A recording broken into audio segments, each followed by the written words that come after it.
Os mesmos do costume, sempre convosco, durante as manhãs aqui. É verdade, o mesmo do costume. Como é que estás no teu primeiro dia da tua nova idade? Da minha nova era. Está a ser difícil, complexo. A festa foi boa ontem? Foi longa festa. Bem sei que eu também lá estava a dançar em cima de uma coluna com a tua querida avó. Ela ficou bem? Ficou. Já teve alta? Sim, foi só mais um dia na sua Já vida. teve alta.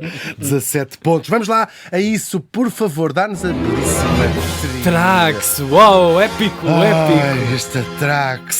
Neste dia estávamos em 1957 e morri em Roma. O voo Places. Perfeito. O voo Places, morrer em Roma. Morre gente em Roma desde a antiguidade. Sim. E quase sempre da mesma maneira. Apaga-se. Não vê. Sim. Roma, às vezes tem aquela poeira no ar. O verão é duro, é muito difícil. Então não é. Mas é mesmo. Calor, É mesmo. Agora é a parte verdadeira. Elas lá comem melancia, não vale nada. Bem que fazem aquelas fontes mas não Exatamente. dá, não basta. Para te atirares lá para dentro, mas aquilo não dá para nada. De jeito a vazar o olho, uma moeda que algum turista lá para lá atire. E morri aos 57 anos. Isso é que não há direito. Não. Isso é que não há direito. Falamos do escritor italiano, no caso de um só livro, Giuseppe Tomasi de Lampedusa. Lampedusa. O que jantaste ontem? Lampedusa. Insensibilidade. Cultural. O nosso Giuseppe nasceu em 1896 em Palermo. Chapéus há muitos ao Palermo. Vai sempre aí, não é? Sempre aí. Na Sicília.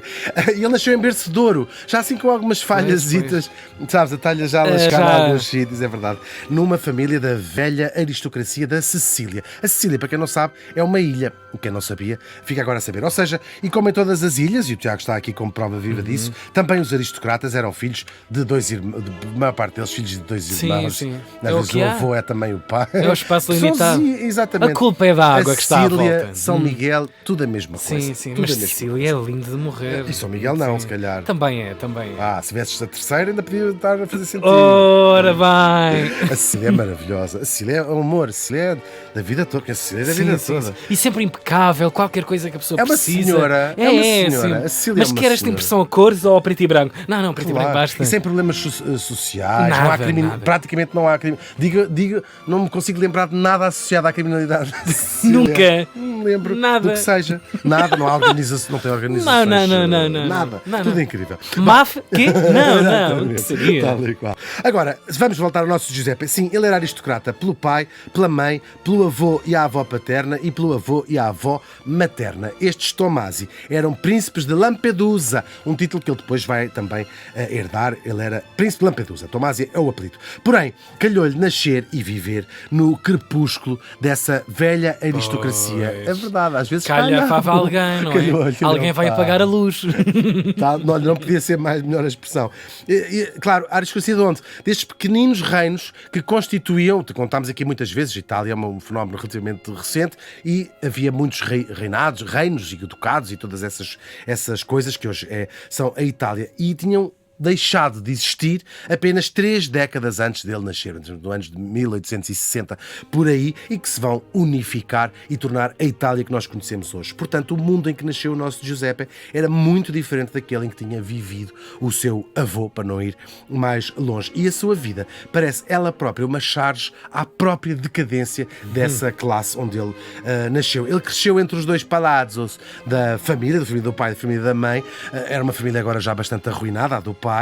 O seu pai, ele não tinha uma relação boa, era um homem frio e distante, uma figura muito ausente, e a mãe era completamente o contrário, no pior sentido, absolutamente obcecada com este filho. Controladora, sim. Ela teve apenas 2 filhos, tinha tido uma rapariga antes dele, a rapariga morreu dias antes de nascer o nosso Giuseppe. Houve quase ali uma troca. Sim. Morreu com 3 anos de um problema de saúde, como morrem as crianças às vezes, e a mãe fritou um bocado a pipoca e até o resto da vida... E colocou nele... Sim, tudo. Ela tratava-o no feminino, não direto, nas cartas, pelo menos, tratava assim, cara de Giuseppe.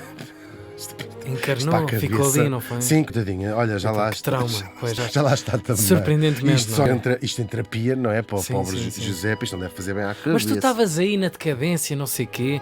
Mas é que a decadência num palácio ia ser para uma coisa premium, não é? Sim, mas já tens uma cadeira pesada. Só um sofá, já mais que não se conseguia vender no OLX. Sim, quando tens uma visita para melhor, tens de ficar assim a tapar o braço, aquele rasgão no braço. Que imagem! Enfim, as criadas cada vez com mais remelas. Já sabemos como é que é pois, esta. pois, Os já cães com percebi, mais já percebi. carraça. E depois com todos os escândalos que nós imaginamos da aristocracia italiana. Tem uma história bem dramática. A irmã mais nova da mãe, portanto a tia do nosso Giuseppe, foi assassinada pelo amante. Foi uma história que correu os jornais todos de Itália. Um feminicídio muito, muito famoso. Claro, isto para as famílias aristocráticas morrem de vergonha, não é? Tiveram um ano sem sair de casa. Pois. Assim, ninguém liga, só eles é que ligam Aquela a rapariga, self-importance. tanta coisa para fazer nesta vida. Foi uma escandaleira. Pois. Claro, enfim, já sabe como é que são as aristocratas. O nosso morto, durante esse ano e depois, passava muito tempo a ler na vastíssima biblioteca do avô. Mas teve uma educação muito peculiar. Também aquilo não era gente que batia muito bem da bola. Por exemplo, aos 8 anos, ele falava corretamente francês, que era a língua que se falava lá em casa, mas nunca ninguém tinha-se dado ao trabalho de lhe ensinar, por exemplo, a ler e escrever em italiano. Que falava, naturalmente, era a língua natal. Fala francês, foi impecável na ler e escrever. E depois ele aprende também para que é que precisa de ler e escrever. Pronto, depois, como todos os rapazes, ele vai lutar na Primeira Guerra, até acaba por ser feito prisioneiro, consegue escapar do campo de prisioneiros e depois da guerra, estamos a falar da Primeira, voltou ao seu tempo completamente ocioso, de leitura ávida. Ele aprendeu muitas línguas, até russo. Ia fazer umas A traduções. família estava certa, portanto. Estava. Resultou. Ele chega lá. Claro, como tu dizes, decadência sim, mas não eram pessoas pobres, portanto, claro, que uma vida bastante ociosa e não trabalhou nunca na sua vida. Ele passou grandes temporadas em Londres, ele tinha um tio que era lá embaixador de Itália e era muito fascinado com a cultura anglo-saxónica também. E casou com uma mulher também, ela fascinante, uma das primeiras mulheres psicanalistas. Eu não sei se ela deixava os pacientes mal, como a Juliana Saavedra, mas era uma psicanalista famosa. De certeza. É um casamento até um bocadinho estranho. Eles não tiveram filhos, ela tinha sido casada pela primeira vez com um homem assumidamente gay, com quem ela tinha tido filhos, e esta relação também não se sabe muito bem a natureza dela. Não sabemos, claro, mas eles moravam muito tempo afastados, até porque a mãe dele, com aquele feitio que nós falámos aqui, nunca conseguiu aceitar aquela mulher. Ele casa já bastante tarde, com 30 e muitos anos, e não aceitava aquela mulher. Elas não podiam viver sequer debaixo do mesmo teto, com aqueles ciúmes que ela tinha do filho, enfim, um clássico. E eles passaram grande parte da sua vida, apesar de se escreverem muito, eles viviam em sítios diferentes. E ela vivia na Letónia, que ela vinha de uma família da Letónia. Casamentos modernados, portanto. Sim, exatamente. Tanta coisa. Exatamente, anos 30. Cada um no seu cantinho. É verdade. Entretanto, vem a Segunda Guerra Mundial, o Palácio Lampedusa, sua casa ancestral, é praticamente arrasado. É uma perda que ele vai sentir para o resto da vida. Ele arranja uma casa, não era péssimo, assim, um palacito mais pequenino, só que, e aqui já começa mesmo, francamente, a decadência da família, era num sítio que, entretanto, se tinha tornado um dos bairros mais pobres e violentos de Palermo. Eles mal já saíam de casa. Coitadinhos. Acontece. Queda livre. Sim, é verdade. Penso tanto nessas gerações que atravessaram essas duas guerras. Quer dizer, mais de metade da tua vida foi para ele é o fim de quase tudo, pois, não é? Claro, o fim de raça, claro. quase como se costuma dizer.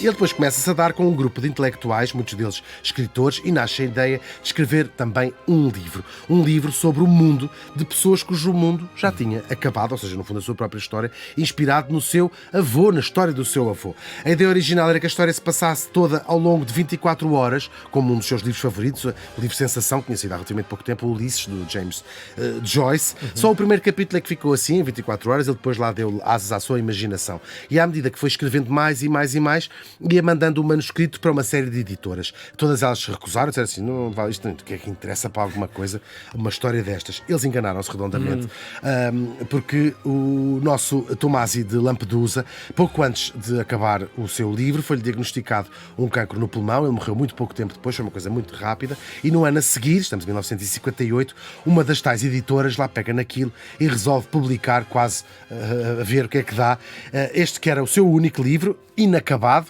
e póstumo, e que se tornou imediatamente, instantaneamente, uma obra-prima da literatura.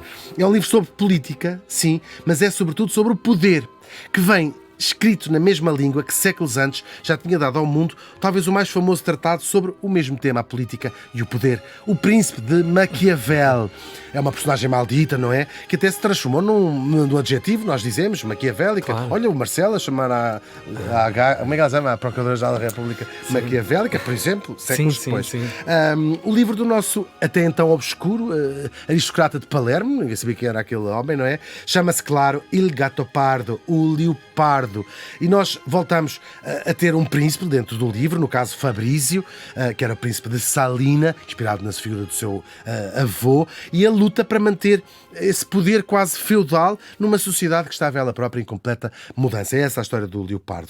Talvez são as duas obras mais famosas sobre a natureza do poder, O Príncipe do Maquiavel e este Leopardo, do Tomasi de Lampedusa. São dois livros muito, muito diferentes. O Príncipe do Maquiavel, o que é que ele faz deste príncipe? É uma força da natureza, não é um homem de ação que vai, eu moldo o meu próprio destino, quem faz o meu próprio destino sou eu. O Príncipe de Salina, do Leopardo, é o contrário disso. É um tipo que acredita que nós estamos predestinados pela história, pelo momento histórico que nos calhou viver, pelo lugar onde nascemos, pelas nossas tradições, até o clima da Sicília. Absolutamente. Tal e qual. E o que nós precisamos é de seguir o curso da história para tentarmos manter aquilo que temos, aquela ordem que lá temos. Tudo isto escrito numa frase imortal e já citada milhões de vezes. É preciso que tudo mude para que tudo fique na mesma frase genial deste livro genial. É um livro sobre a Sicília, claro, mas é também sobre o poder em qualquer lado do mundo. No caso, ele usa a história e as convulsões sociais que ele próprio viveu, ou a sua família viveu, como cenário, mas ele acreditava que mesmo estas circunstâncias, as convulsões, as revoluções, tudo isto é superficial. O que está por baixo e no fundo das coisas é sempre a mesma coisa. A subordinação, a corrupção e a natureza do poder, aquilo que é a essência do poder. Fascinante esta ideia. E de convulsões sociais se fala. Já contámos aqui noutras alturas o Ressurgimento, precisamente quando, no caso, o Garibaldi, aliás, o livro começa com a chegada do Garibaldi à Sicília, esse revolucionário que vai acabar com este poder aristocrático e vai unificar a Itália, claro, deixando estas pessoas presas, suspensas num tempo que já não é o delas, mas que também já não conseguem alinhar-se com o tempo que é novo. Claro que tão ou mais famoso que o seu livro é aquela que é considerada a melhor adaptação de um livro para o cinema e talvez um dos melhores filmes de sempre. Claro, no caso de outro aristocrata italiano, Luchino Visconti, o filme é de 1963, o Leopardo, já perceberam todos, não é? Que tem os inesquecíveis Burt Lancaster como o Dom Fabrício, lá o velho, o Alain Delon como o seu sobrinho Tancredo, o vendido ao novo mundo, e a Cláudia Cardinali como a Angélica, que é a filha de um burguês rico e que representa este novo poder que está a nascer em Itália na seguir ao Ressurgimento. Fascinante a Cardinali nesse filme. Fascinante, Fascinante todos eles. Sim, conforme sim. também pendes mais para um lado ou para o outro, o Alain Delon também está ótimo. Agora, a definição de clássico é o quê? É resistir à passagem do tempo, é isso que significa ser clássico. Ou, por exemplo, quando uma história que ela é em si mesmo datada continua a ter eco no presente, e tal e qual é o Leopardo. Saem uns, vêm outros, saem outros, vêm uns, os leopardos, os leões, os chacais e as hienas, como são referidos no livro. Agora, a natureza ancestral do poder continua lá, sempre, claro, enfim, tudo muda e tudo fica na mesma. O Giuseppe Tomasi de Lampedusa morreu faz hoje 67 anos.